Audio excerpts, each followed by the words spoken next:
and some people want to say it's God's divine order.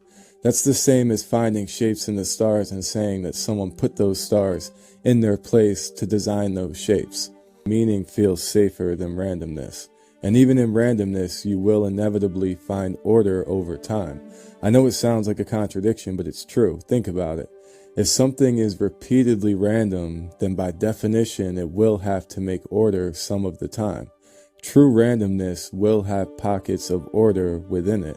That's why we find shapes in the stars. Another good example of this is like when you're listening to a music playlist, and like if you put your playlist on random on Apple Music or Spotify or whatever, they use specific algorithms to feed an assortment of songs.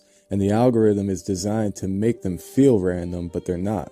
The songs are mixed up just to feel random, because you got to think about it, with millions of people streaming millions of songs every day. If it actually was random, you'll end up with people who get the same song 5 times in a row, or someone will get the same 2 songs back to back a few times.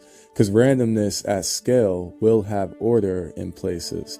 Shuffle a deck of cards and toss it up in the air. Do this over and over, and you'll find patterns in the way that they scatter. And this is patterns in randomness. This is another reason why I don't understand the argument for God when people say, you can't get order from chaos.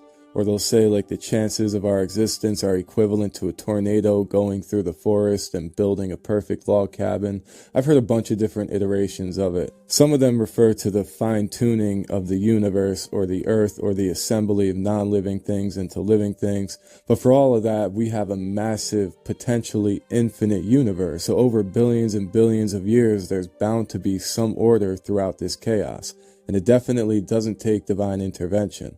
We're here to notice it, but there's no reason to think there was anything choosing it before. And that doesn't even make any type of sense. That's like throwing up a shuffled deck of cards, finding any pattern you can, and then saying that the pattern was designed or that it was intended. But it wasn't. That was an orderly pattern that occurred from randomness. Now, if you predicted it ahead of time, then that's different. But that's not what we've done here. We're already here in this universe, observing patterns in nature.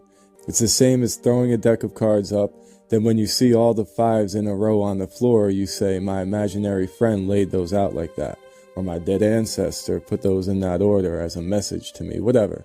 You could just say, God chose that order. No, it's order that's found in randomness. It's a glimpse of beauty in the chaos. Just claiming that someone had to choose to put them that way is our brains reacting to pattern recognition. In the philosophy of logic, that's called the Sharpshooter Fallacy. That's going up to the arrow that's stuck in the tree and drawing it